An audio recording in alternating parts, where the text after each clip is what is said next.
So hey welcome back. আজকের কিন্তু আমরা চলে এসেছি অষ্টম শ্রেণী মানে ক্লাস 8-এর গণিতের সাজেশান নিয়ে, অঙ্কের সাজেশান, সেকেন্ড ইউনিট টেস্টের সাজেশান নিয়ে। তো দেখো আমরা প্রথমেই সাজেশান স্টার্ট করব কোন চ্যাপ্টার থেকে? 7 নম্বর চ্যাপ্টার থেকে, অর্থাৎ বিপ্রতীপ কোণের ধারণা বলে দেখো যে চ্যাপ্টারটা রয়েছে, সেখান থেকে কিন্তু আমরা স্টার্ট করব। এবারে এই চ্যাপ্টারের সবথেকে ইম্পর্ট্যান্ট জায়গা হলো উপপাদ্য 1। উপপাদ্য 1 কিন্তু খুব ভালো করে তোমরা করবে। হ্যাঁ, এই যে উপপাদ্য 1 খুব ভালো করে তোমরা করবে, ভেরি ভেরি ইম্পর্ট্যান্ট, আমি স্টার মার্কিং করছি। আচ্ছা, ক্লাস 8-এর সমস্ত অঙ্কের ভিডিও তোমরা যদি পেতে চাও তাহলে নিচের ডেসক্রিপশানের দেওয়া লিঙ্ক বা উপর আই বাটনে ক্লিক করো, সেখানে কিন্তু সমস্ত ভিডিও পুরো চ্যাপ্টার ওয়াইজ দেওয়া আছে, ঠিক আছে?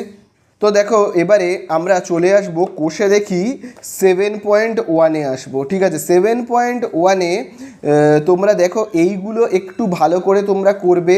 এই যে দুয়ের দাগেরটা ভালো করে করবে, দুয়ের দাগের এ করবে ভালো করে, দুয়ের দাগের বি করবে ভালো করে, ঠিক আছে? এগুলো কিন্তু করবে। তাছাড়া তোমরা যেটা ভালো করে করবে সেটা হলো এই যে 6-এর দাগেরটা খুব ভালো করে করবে। আচ্ছা, এখান থেকে একটা প্রয়োগ তোমরা করতে পারো, এই যে প্রয়োগ নাম্বার 2টা করতে পারো কিন্তু। হ্যাঁ, প্রয়োগগুলো মানে ম্যান্ডেটারি নয়, করলেও করতে পারো, ইচ্ছা হলে করবে, না করলে যদি না চাও যে করবে না, করার দরকার নেই, অসুবিধা নেই। মেন হলো কোষা দেখি খুব ভালো করে কিন্তু আমাদের প্র্যাকটিস করতে হবে। তাছাড়া তোমরা এই যে পাশের পেজের এই যে 7-এর দাগেরটা ভালো করে করবে, বেশ ইম্পর্ট্যান্ট আছে। আচ্ছা, তারপরে আমরা চলে আসবো এই যে 8 নম্বর অধ্যায়তে সমান্তরাল সরলরেখা ও ছেদকের ধর্ম। এখান থেকে না তোমরা খুব ভালো করে কনসেপ্ট ক্লিয়ার করবে, বারবার করে বলছি, কনসেপ্ট খুব ভালো করে তোমরা এখান থেকে ক্লিয়ার করবে। এই যেমন এই জিনিসগুলো খুব ভালো করে তোমরা করবে। হ্যাঁ, এগুলো না খুব সত্য মিথ্যা শূন্যস্থান পূরণ হিসেবে খুব আসে, এই যে এইগুলো খুব দেয়। তো দেখবে এরও ভিডিও আমি বানিয়ে রেখেছি, এইগুলো খুব ভালো করে কিন্তু করবে। তাছাড়া এই চ্যাপ্টারের মেন হলো কিন্তু কনসেপ্ট খুব ভালো করে ক্লিয়ার করতে হবে আমাদের। এই যে তারপরে দেখো এই যে পাশের পেজের এই যে এইগুলো কিন্তু খুব ইম্পর্ট্যান্ট। এগুলো দেখবে আমি তোমাদের করিয়েও দিয়েছি, প্লেলিস্ট চেক করো একবার, দেখো আমি নিচে ডেসক্রিপশানে লিঙ্কও দিয়ে রেখেছি, সেখান থেকে তোমরা দেখে নাও, ঠিক আছে? তো এই যে এইগুলো থেকে না খুব শূন্যস্থান আসে, তারপরে খুব সত্য মিথ্যা এইসব দেয়, MCQ টাইপের কোয়েশ্চেন করে। তারপরে তোমরা এইগুলো একটু ভালো করে দেখবে, এই যে এই জায়গাগুলো একটু ভালো করে দেখবে, কীরকমভাবে কি করিয়েছি না করিয়েছি ভালো করে দেখবে। তারপরে এই জায়গাটা শুধু এইটুকুনি একটু ভালো করে দেখবে। এখান থেকে কিন্তু পরীক্ষায় প্রশ্ন দেয়, ঠিক আছে? এইগুলো একটু ভালো করে দেখবে, এগুলো জাস্ট দেখবে, এগুলো করার কিচ্ছু নেই, ঠিক আছে? চলো এইবারে আমরা আসবো, এরপরে আমরা এই যে দেখো এই যে শতসিদ্ধ 4 এই কথাগুলো একটু ভালো করে তোমরা কিন্তু পড়ে যাবে, এখান থেকে কিন্তু পরীক্ষায় প্রশ্ন দেয়। তাছাড়া এই যে দেখো কোষে দেখি 8, এই কোষা দেখি 8-এ আমরা কি করব?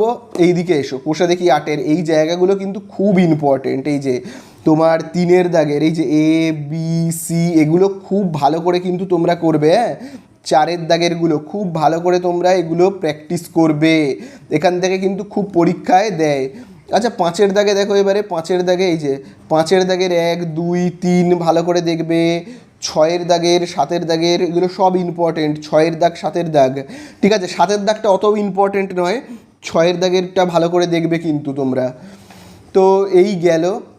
তারপরে আমরা আসবো এবারে 9 নম্বর অধ্যায়তে। দেখো 9 নম্বর অধ্যায় দেখতে পাচ্ছ, এখান থেকে ইম্পর্টেন্ট হলো উপপাদ্য, তাছাড়া আর কিচ্ছু ইম্পর্টেন্ট নেই। সেই উপপাদ্যটা হলো উপপাদ্য নাম্বার 4। এই যে উপপাদ্য নাম্বার 4 প্রচণ্ড ইম্পর্টেন্ট, প্রচণ্ড। আমি দেখো এখানে VBI বলে দেখো লিখে রাখছি, হেভি ইম্পর্টেন্ট, খুব ভালো করে সেই জন্য এই উপপাদ্যটা তোমরা করবে, ঠিক আছে?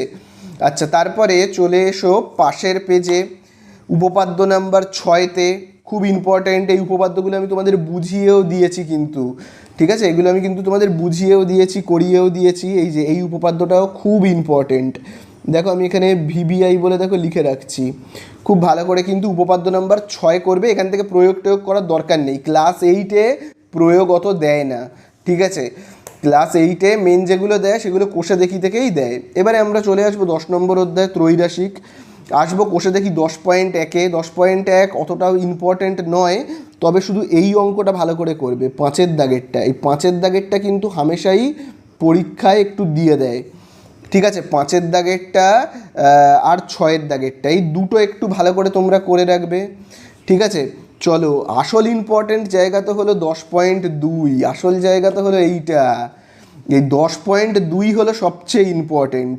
আচ্ছা, এখান থেকে কিন্তু অনেকগুলো অঙ্কই তোমাদের করতে হবে। এই যেমন 3-এরটা করতে হবে, স্টার মার্কিং করবে 3-এরটা, তারপরে করবে তোমরা 4-এরটা করবে, অনেক ইম্পর্টেন্ট আছে 4-এরটা। তারপরে 6-এর দাগেরটায় আসবো, ইম্পর্টেন্ট আছে 6-এর দাগেরটা হলো। আচ্ছা, সব থেকে ইম্পর্টেন্ট কোনটা জানো এখানে? এই অঙ্কটা 9-এর দাগেরটা হলো না সব থেকে ইম্পর্টেন্ট। দেখো আমি এখানে ভিবিআই বলে দেখো লিখে রাখছি, ভিবিআই বলে দেখো লিখে রাখলাম, খুব ইম্পর্টেন্ট আছে। তারপরে 8-এর দাগেরটাও করে রাখবে, বেশ ইম্পর্টেন্ট আছে। এইগুলো, এই কটা অঙ্ক না খুব ভালো করে কিন্তু তোমরা করবে, ঠিক আছে? আচ্ছা, পাম্পের এই অঙ্কটা পারলে করে রাখবে, 5-এর দাগেরটা, এটাও দিয়ে দেয় প্রায় প্রায়। তো পরের পেজে খুব একটা ইম্পর্টেন্ট নেই, খুব একটা ইম্পর্টেন্ট নেই। তোমরা চাইলে একটা অঙ্ক এখান থেকে করে রাখতে পারো। এই পেজের একটা অঙ্ক, মানে এই 12-এর দাগেরটা পারলে করে রাখবে, না পারলে করার দরকার নেই, ঠিক আছে? এইবারে আসবো আমরা শতকরাতে। এটা হলো প্রচণ্ড ইম্পর্টেন্ট চ্যাপ্টার। শতকরায় আমরা যেটা আসবো, কোষে দেখি 11-তে দেখবে। এই যে দেখো, কোষে দেখি 11-র সব থেকে ইম্পর্টেন্ট জায়গা হলো 4-এর দাগের সবকটা অঙ্ক। বারবার করে বলছি, 4-এর দাগের 1, 2, 3 হলো ভিভিআই, ভেরি ভেরি ইম্পর্টেন্ট, ঠিক আছে? খুব ইম্পর্টেন্ট জায়গা। আচ্ছা, 4-এর দাগের আর 3-এর দাগের থেকে না একটা দেখে রাখবে, যে কোনো একটাই ভাবো। 3-এর দাগের 3-এরটা একটু দেখে রেখো তোমরা, ঠিক আছে? 3-এর দাগের 3-এরটা একটু দেখে রেখো, হ্যাঁ, ভালো করে একটু করো। তারপরে আমরা চলে আসব, এই পেজে আর কিছু সেরকম ইম্পর্ট্যান্ট নেই। এবার আসল ইম্পর্ট্যান্টের জায়গা হলো শতকরার এই যে 112 নম্বর পৃষ্ঠা, এটা হলো আসল ইম্পর্ট্যান্টের জায়গা। আচ্ছা, এখান থেকে 10-এর দাগ খুব ভালো করে করবে, স্টার মারবো। 11-এর দাগে স্টার মারবো, ডবল স্টার মারবো আমি, অনেক ইম্পর্ট্যান্ট 11-এর দাগ, ভিভিআই, ঠিক আছে? আচ্ছা, 12-এর দাগ স্টার মারবো, খুব ইম্পর্টেন্ট আছে 12-এর দাগ। তারপরে 13-এর দাগ প্রচণ্ড ইম্পর্টেন্ট, এখানেও আমরা স্টার মার্কিং করব এবং ভিবিআই বলে লিখব। এইগুলো হলো খুব ইম্পর্টেন্ট। আগে আমি খুব ইম্পর্টেন্টগুলো বলে নিই, হ্যাঁ? তারপরে এই যে 17-এর দাগ প্রচণ্ড ইম্পর্টেন্ট। এই অঙ্কগুলো আমি যখন করিয়েছিলাম তখনও কিন্তু আমি বলেছিলাম এগুলো খুব ইম্পর্টেন্ট অঙ্ক, হ্যাঁ? এগুলো গেল খুব ইম্পর্টেন্ট। এবারে মোটামুটি ইম্পর্টেন্ট কি, যেগুলো অতটাও আসে না, মাঝে সাঝে আবার একটু দিয়ে দেয়, মানে এগুলো ভালো করে করা হয়ে গেলে, সময় পেলে তাহলে করবে। এই যেমন 9-এরটা অতটাও ইম্পর্টেন্ট নয়, সময় পেলে করবে, না পেলে করার দরকার নেই, ঠিক আছে? এই তারপরে তোমাদের এই যে দেখো 14-এরটা, ঠিক আছে? এইগুলো একটু সময় পেলে করবে, নইলে করার দরকার নেই। এগুলো অত আমি চাপ দিচ্ছি না। তারপরে আমরা চলে আসব পরের চ্যাপ্টার, মিশ্রণ, খুব ইম্পর্টেন্ট। আচ্ছা, মিশ্রণে সব থেকে ইম্পর্টেন্ট অঙ্ক হলো কোনটা জানো? সব থেকে, এই চ্যাপ্টারের সব থেকে ইম্পর্টেন্ট অঙ্ক হলো 5-এর দাগেরটা। এই অঙ্কটায় আমি ডবল স্টার মারবো, ভিবিআই। এই চ্যাপ্টারে যদি কোনো অঙ্ক করতে না পারো, অন্তত এই 5-এর দাগেরটা করে যেও প্লিজ। 5-এর দাগেরটা কিন্তু তোমরা করে যাবে সবাই, ঠিক আছে? 5-এর দাগেরটা প্রচণ্ড ইম্পর্টেন্ট। আচ্ছা, এরপরে আমরা আসবো পাশের পেজে। পাশের পেজে খুব ভালো করে দেখবে, খুব ইম্পর্টেন্ট অঙ্ক হলো 10-11। খুব, আগে আমি প্রচণ্ড ইম্পর্টেন্টগুলো দাগ দিয়ে নিই। 10-11, ঠিক আছে? 10-11, এই যে আমি দেখো এখানে মানে কি বলবো, 11-এর দাগেও স্টার মারবো, 9-এর দাগেরটাও প্রচণ্ড ইম্পর্টেন্ট। এই কটা অঙ্ক একটু দেখে যাবে এখান থেকে, এই হলো প্রচণ্ড ইম্পর্টেন্ট। এবারে মোটামুটি ইম্পর্টেন্ট কোনগুলো, খুব খুব ইম্পর্টেন্ট নয়, মোটামুটি, সেটা হলো তোমরা 7-এর দাগেরটা আর এখান থেকে 6-এর দাগেরটা পারলে দেখে যাবে। আর যদি মনে হয় সময় নেই, পারবে না, তাহলে দেখে যেতে হবে না, ঠিক আছে? 6 আর 7, কিন্তু সব থেকে ভালো করে দেখবে 5, বারবার করে বলছি 5, 9, 10, 11 হলো সব থেকে ইম্পর্টেন্ট, ঠিক আছে? এই চ্যাপ্টারের এবারে আমরা আসবো উৎপাদকে বিশ্লেষণ। উৎপাদকে বিশ্লেষণ তোমাদের শিখতে হবে, এটাই না, সেই হিসেবে ইম্পর্ট্যান্ট কিছু নেই, উৎপাদকে বিশ্লেষণ শিখতে হবে। দেখো এই চ্যাপ্টারে এই 13.1-এ কয়েকটা ইম্পর্ট্যান্ট আছে বলে দিচ্ছি, কিন্তু 13.2-এ কিছু ইম্পর্ট্যান্ট বলার নেই, এমনি উৎপাদকে বিশ্লেষণ শিখতে হবে। আচ্ছা 13.1-এ কোনগুলো ভালো করে করবে বলো তো?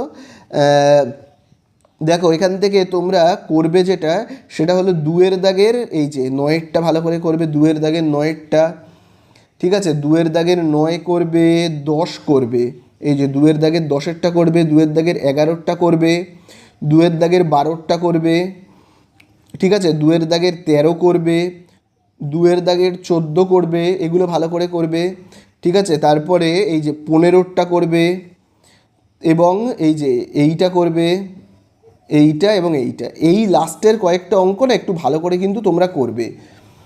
তাহলে এই হয়ে গেল 13.1।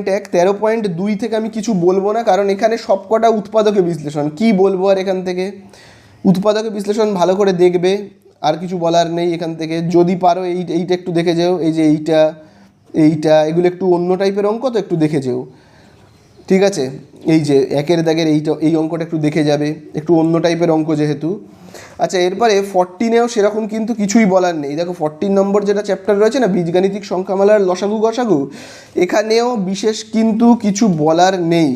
তবু এখান থেকে আমি বলে রাখছি, এই ধরনের অঙ্কগুলো একটু করবে যেখানে অনেক মানে সূত্র দিতে হবে, আবার উৎপাদকে বিশ্লেষণও করতে হবে।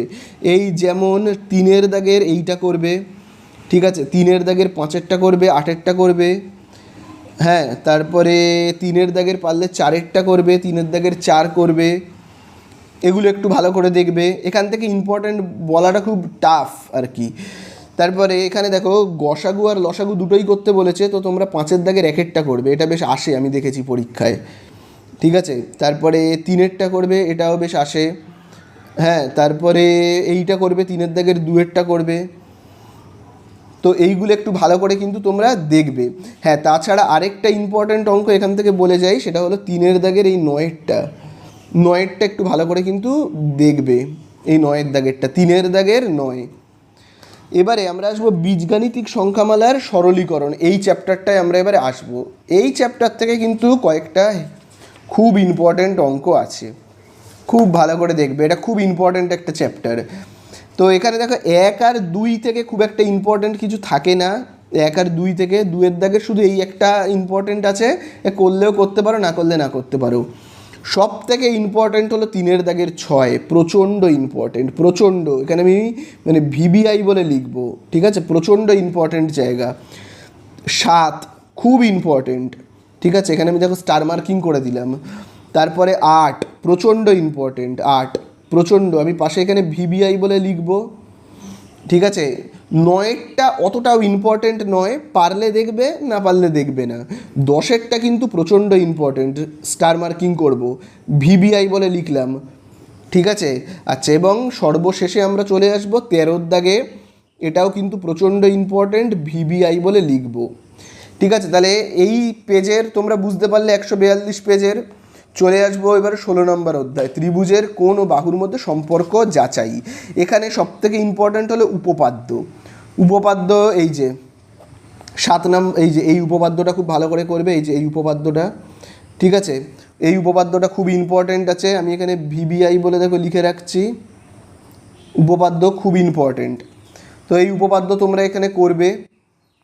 তারপরে 7 নাম্বার হয়ে যাওয়ার পরে 8 নাম্বারে উপপাদ্য রয়েছে খুব ইম্পর্ট্যান্ট, প্রচণ্ড ইম্পর্ট্যান্ট, খুব ভালো করে কিন্তু করবে। ভিবিআই বলে দেখো আমি এখানে লিখে রাখছি, এই উপপাদ্যগুলো কিন্তু তোমরা ভালো করে করবে, খুব আসার সম্ভাবনা কিন্তু রয়েছে, এগুলো আমি তোমাদের করিয়েওছি। আচ্ছা, এখান থেকে তোমরা যদি চাও পারলে এইগুলো করবে, 4, 5, 6, ঠিক আছে, এবং 7, এই যে এই কটা একটু তোমরা পারলে করে রাখবে। যদি মনে করো পারবে না, করতে হবে না, ঠিক আছে, অত ইম্পর্ট্যান্ট নয়। এবারে আমরা আসবো 17 অধ্যায়তে, সময় আর কার্য। আচ্ছা, তাছাড়া উপপাদ্য 10ও কিন্তু ইম্পর্ট্যান্ট আছে, হ্যাঁ, উপপাদ্য 10, এই উপপাদ্য 10ও কিন্তু তোমরা করবে, এটাও বেশ ইম্পর্ট্যান্ট আছে, তবে এটাই আমি স্টার মারবো না, খুব ইম্পর্ট্যান্ট নয়, মোটামুটি ইম্পর্ট্যান্ট, প্রচণ্ড ইম্পর্টেন্ট নয় কিন্তু, হ্যাঁ। তারপরে এই যে উপপাদ্য নয় আছে, এটাও এটাও মোটামুটি ইম্পর্টেন্ট, ঠিক আছে, মোটামুটি ইম্পর্টেন্ট, পারলে করবে, না পারলে করার দরকার নেই। কিন্তু সবথেকে ইম্পর্টেন্ট হলো তোমার 7-8, খুব ইম্পর্টেন্ট।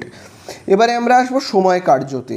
এই যে দেখো সময় আর কার্য, এখানে 17.1 আছে আর 17.2 রয়েছে। তো দেখো সবথেকে ইম্পর্টেন্ট হলো 17.2টা। 1-এ কয়েকটা ইম্পর্টেন্ট আছে, তো আমি বলে দিচ্ছি। এখান থেকে তোমরা করবে যেটা, 4-এর দাগেরটা করবে, হ্যাঁ 4-এর দাগেরটা খুব ভালো করে কিন্তু করবে। 4-এর দাগেরটা করবে এবং তোমরা এখান থেকে 8-এর দাগেরটা করবে, 8 এবং 9-এর দাগেরটা, ঠিক আছে। 8 আর 9টা একটু ভালো করে কিন্তু করবে। তাহলে আর এখান থেকে বিশেষ কিছু ইম্পর্টেন্ট নেই। লাস্ট আমরা চলে আসবো 17.2-তে, লাস্ট, এটাই আমি লাস্ট বলবো। তো 17.2-এ 3-এর দাগেরটা খুব ইম্পর্টেন্ট, স্টার মার্কিং করবে, ঠিক আছে। আমি ভিবিআই বলে লিখে রাখছি, প্রচণ্ড ইম্পর্টেন্ট, ভেরি ভেরি ইম্পর্টেন্ট। চলে আসবো আমরা এবারে এই যে 171-এ। আচ্ছা এই পেজে এইটা একটু করে রাখবে, ইম্পর্টেন্ট আছে। তারপরে তোমরা 6-এর দাগেরটা করবে খুব ভালো করে। 6-এর দাগেরটায় ভিবিআই বলে আমি লিখে রাখছি, 6-এর দাগেরটা বেশ ইম্পর্টেন্ট আছে। 7-এর দাগেরটা করবে, এগুলো বেশ ইম্পর্টেন্ট আছে কিন্তু 7-এর দাগেরটা, ঠিক আছে। তারপরে তোমরা আর যেটা করবে সেটা হলো 9-এর দাগেরটা। 9-এর দাগেরটা একটু তোমরা করে রাখবে, 9টা ভালো করে একটু করবে। আর 8-এরটা, এখানে প্রায় অনেকগুলো ইম্পর্টেন্ট আছে, তাও আমি বলে দিচ্ছি 9-এরটা যদি মনে হয় যে পারবে না ছেড়ে দাও, অসুবিধা নেই, ঠিক আছে। 8-এরটা কিন্তু ভালো করে করবে, হ্যাঁ। তাহলে এখান থেকে বুঝতে পারছো তো কোনগুলো ইম্পর্টেন্ট, দেখো খুব ভালো করে কিন্তু দেখে নাও। 6 করবে খুব ভালো করে, 7, 8, 9, ঠিক আছে, খুব ভালো করে কিন্তু করবে। আর 3-এর দাগেরটা 17.2 বেশি ইম্পর্টেন্ট 17.1-এর থেকে। তাহলে এই আমাদের হয়ে গেল সেকেন্ড ইউনিট টেস্টের সাজেশন কমপ্লিট, खत्म। Bye bye, tata, good bye.